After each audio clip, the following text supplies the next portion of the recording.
And welcome in to the Subconscious Mind Mastery Podcast. Thomas Miller back with you.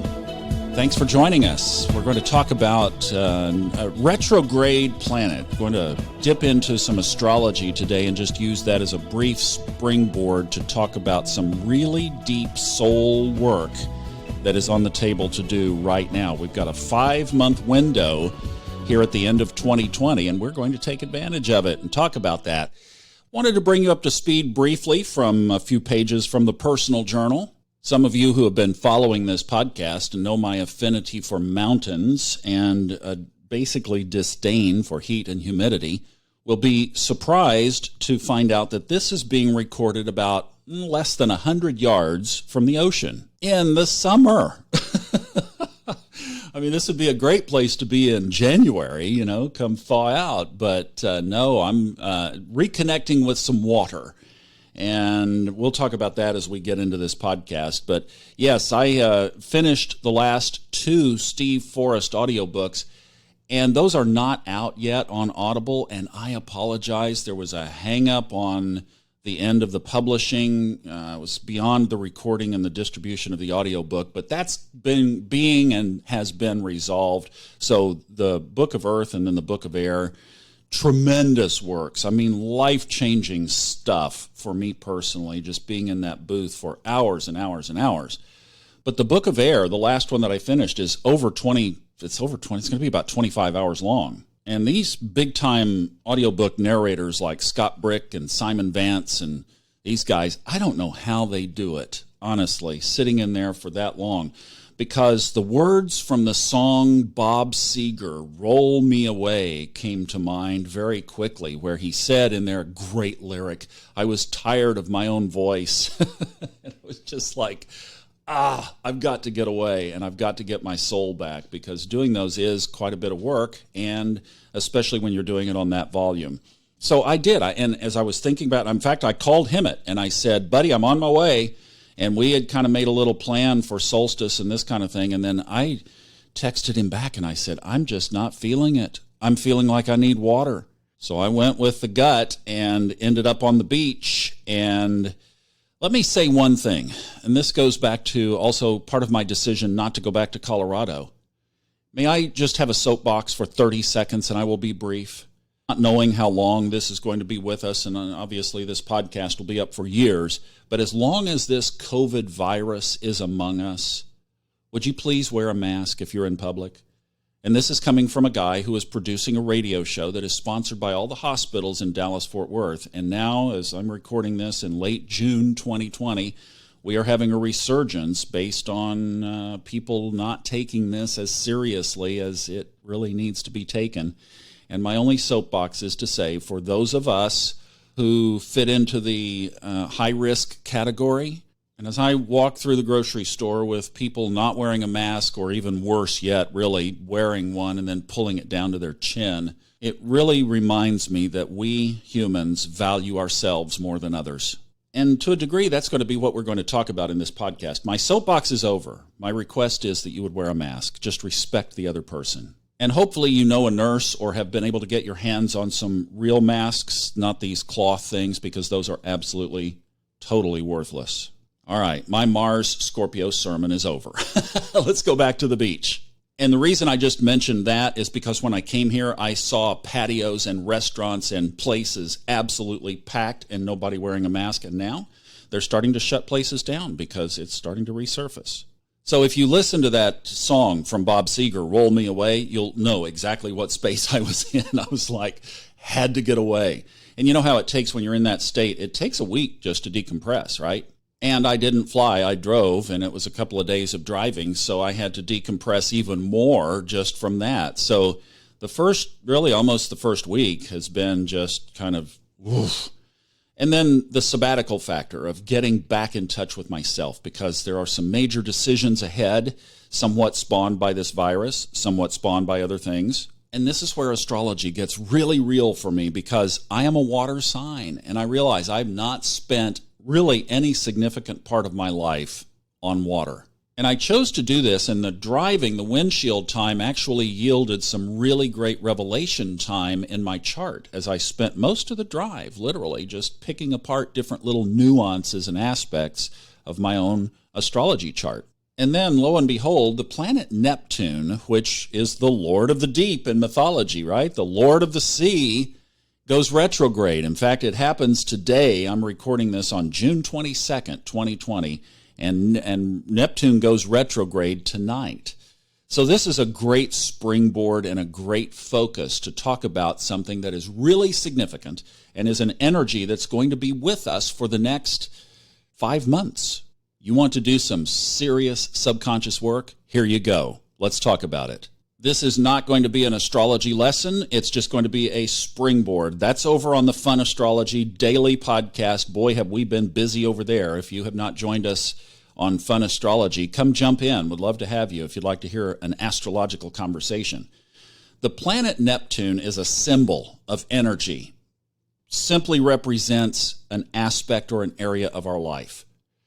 It is very slow moving. It takes 165 years for the planet Neptune to go all the way around the sun. So Neptune's lessons or Neptune's themes in our life are baked in because it really, when it gets into an area of our life, it soaks in deeply.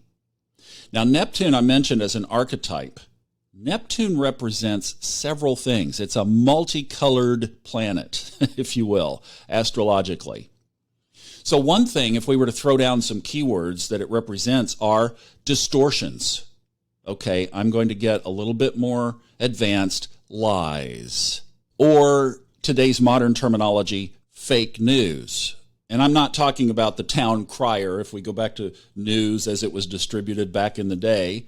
Somebody selling papers on the corner, nor is it Anderson Cooper or Wolf Blitzer, doing their thing, and Donald Trump tweeting fake news, fake news. It's not that at all. It's the lies that we basically tell ourselves.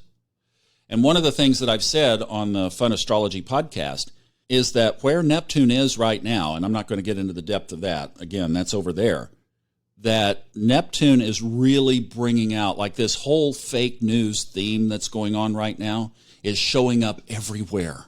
I mean, the truth now is really hard to come by. You go to a store and you ask a clerk in a store, hey, how does this work? What is it? And man, they'll rattle off something just to get you to move on down the way. Or they'll use the famous phrase, I think so. It's like, I don't know, flip a coin. There's your answer. You've got a phone in your pocket, Google it. It's fake news. I've basically stopped reading and looking at all the COVID stuff completely, even though I'm doing a radio show in the space, because is there any truth out there? And social media is the worst. And I do promise I will get back into the Subconscious Mind Mastery Podcast Listeners Podcast group on Facebook. Sarah Wakeman, thank you. You are a superstar. And I appreciate everything that you've been doing to keep the conversation going in that group. And I'm aware that there is some stuff that I need to catch up on, and I am going to be doing that this week. I just really have taken an unplugged sabbatical, and sometimes we need that. Listen to the words of Roll Me Away. Right. Okay, so one thing that we're talking about is just this whole theme of where is the truth? And I guess that's where we could let this soak. Because as we do subconscious examination in our own life, this was so true in my own story that we have to really get past the deception that we tell ourselves. Back when it came out some years ago, I was interested to read the biography of Steve Jobs, written by Walter Isaacson. Great read if you haven't, if you're interested in that. But one of the things that Isaacson did very well was paint the picture of the Steve Jobs reality distortion field. It followed him all of his career, and he operated within it, and it kind of became the theme as like, well, Steve is back in his reality distortion field. And a lot of his distorted reality he actually made come true. That's one of the brilliances of his genius. But his employees would roll their eyes, and they called it the Jobs reality distortion field. He saw the world the way he wanted to see the world, even though that everybody else disagreed that that was even possible or even real. But Steve Jobs saw it that way, and he believed it. That's Neptune. That's what we're talking about. And part of this whole Neptune context is, where do we have our own reality distortion fields? We all have them. It's areas where we believe a deception. Okay, a couple of other keywords. Let's go to a positive of Neptune. How about intuition and spiritual connection? They really kind of go together because Liz Green is a brilliant astrologer. She wrote a book called, it was Neptune, and I think it's The Art of Redemption. And the theme of her whole book is that Neptune is about bringing us back to source. It's the deep, deep resources of our soul. And it's about that redemption, that work of coming back to God, if you will, coming back to source. It's our spiritual connection. It's the still small voice. It's the Malcolm Gladwell blink. It's all of that. It's the package of our spiritual connection to source. Now, the opposite of that, remember the law of polarity, is confusion. So it's scrambled thinking. It's not knowing which direction to go. It's being foggy. Here's another energy or archetype that Neptune represents, is addictions. And let's take that where instantly if you said, oh no, I'm not addicted to anything, let's even make it broader. What things can you not do without? Or what things do we do too much of? Too much of a good thing, right? In other words, what areas are we, quote unquote, out of control? This one was so vivid for me that during my time in Aspen, I actually stopped drinking alcohol. I loved a good glass of wine. I think I've mentioned in some of these podcasts. And I just realized that as I was approaching 60 at that time, my body was changing. It wasn't handling it in the same way. And things were foggier, and I just realized that this was a road that I could not see over the horizon of, and I didn't want to know what was down at the end of it because I have a very strong Neptune presence in my own astrological chart. And as I was reviewing some of this information, I just thought, probably better to jump off here. Hemet was a great support to me in that because in his world, the alcohol actually fogs the intuitive connection. It disrupts, as he says, the phone line to the home office. And I was like, being in that space and being in Colorado and being in an area where I was very connected, I was like, you know what, that makes sense. And my intuition definitely increased after I decided to take that out of my life. That's Neptune as well. Now, this whole retrograde thing. So Neptune is going retrograde until November 28th, 2020. 5 months of it going basically backward in the sky, if you will. The planet doesn't reverse in orbit. It's not like it's got a clutch and a gear shift up in the sky. It doesn't throw the clutch and then back up and start to move in a different direction. It's the way that it's perceived based on the Earth's orbit. But from an interpretive perspective, what retrograde means is that it brings all of those archetypes of the planet internally. It makes us do the internal work of these various areas. So here's an application like we were just talking about. If you're going through a real challenge or struggle in your life, don't turn to an addictive substance during this time. For the next 5 months, be aware. It would be more difficult to turn it loose in 2021 than you think. That's one application or area. Because of the confusion, that actually can work to an advantage, like things can become more clear. But the real work of Neptune in retrograde, the real work that we have this great, beautiful window over the next 5 months to deal with, is to really get clear on our own reality distortion fields. What lies are we telling ourselves? What confusion are we creating in our own minds? What intuition are we not listening to? And as we humans do, and the universe always fills the void of a vacuum, what have we put into our life that we don't think we can live without? That's the exploration. So this really takes me in my own mind back to the years that I was in, or the year that I was in the RV. as outlined way back in one of the early episodes. I think it's number 20, 21, 22, somewhere in there, where I talked about my year in the RV. And it ended up being the best year of my life, unexpectedly, because I spent most of that entire year, almost every day, not quite every day, but almost every day, I would be out there with my journal, working on my own life, doing this work, picking my life apart. And little did I know, and you know what? Actually, that did amp up in the second half of the year.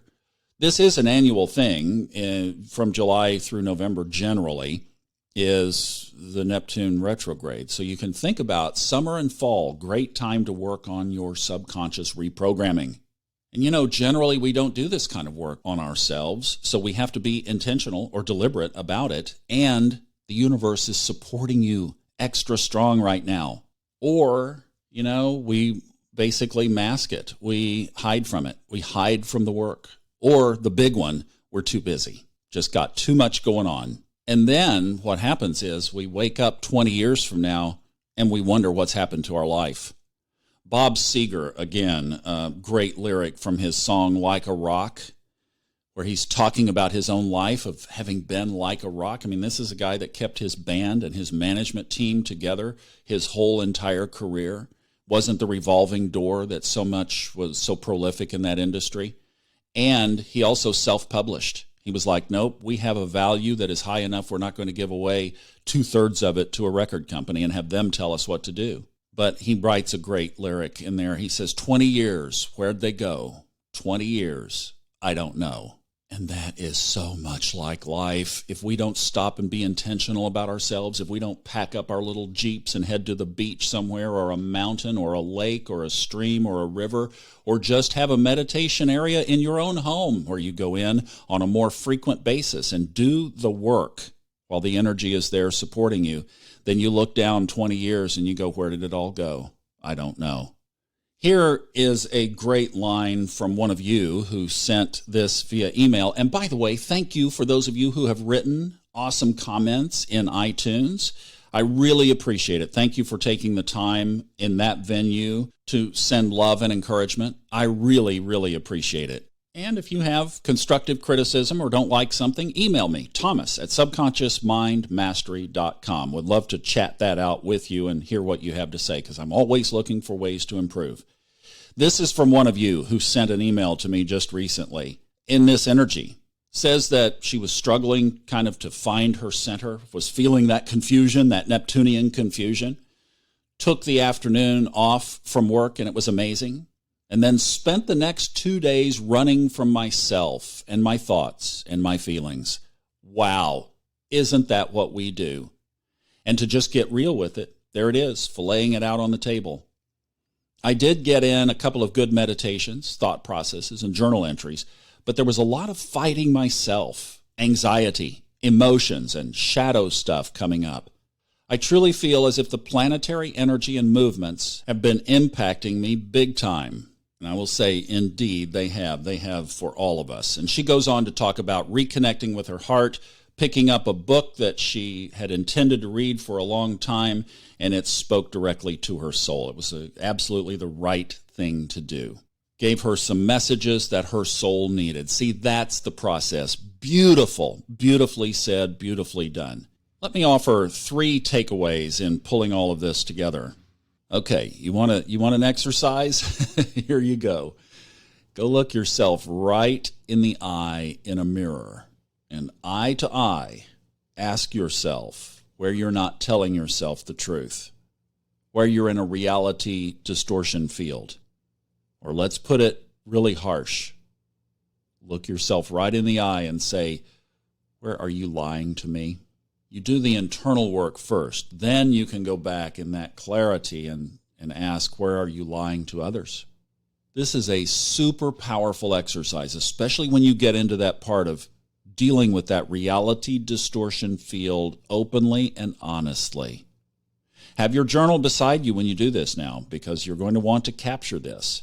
But it's a wonderful exercise to really clear the space. Here's another suggestion coming from my own personal situation. Take a day or two off and get in the very best place you can where you have. That might be packing your little vehicle and going somewhere away to a lake or a river or a stream or a beach. Or maybe you just have that sanctuary right in your own home, right in your own place, but just getting into that physical space where you can be alone and quiet and tune in and meditate. And then ask the broad question, where am I deceiving myself? Where does the walk and the talk not match? And another really good question, are there any holes in my belief system? Any areas of my life, anything that I believe that I need to take another fresh look at? People today say, so how's that working for you along that thread? In other words, look around at your life and all the areas and compartments that comprise your life and see what areas are deficient. And within this exercise, you could also lump that question of what am I addicted to from the context of what can I not do without, or what do I overindulge? And then the third point here, and the third thing we can do, is to focus on the redemption piece of Neptune. That part that brings us back to source. This has been a real theme for me. Most of this year, it really started into last year. It's been a theme for this year for sure. Reconnecting with source. If you've been away, or you've been a little bit pushed off, let that wall down and open up to coming back home again. At its core, Neptune is about the redemptive journey. Our reconnecting with divine. This lasts, as I mentioned earlier, until November 28th, so we have a lot of time to do some great, awesome internal work supported by the heavens. So let's use that energy to our advantage. Thank you so much for checking back in. Thanks for listening. Thank you for your great comments. I love you. I appreciate you. These are ominous days, and we are hanging together as a community of like-minded people who are working on ourselves and realize that this is an opportunity of a lifetime to do this spiritual growth work. In fact, if you realize under the banner of Saturn and Pluto that we've talked about before, it's the opportunity of many lifetimes to do incredible work. And to that end, enjoy the journey. I'm Thomas Miller. Thanks for listening.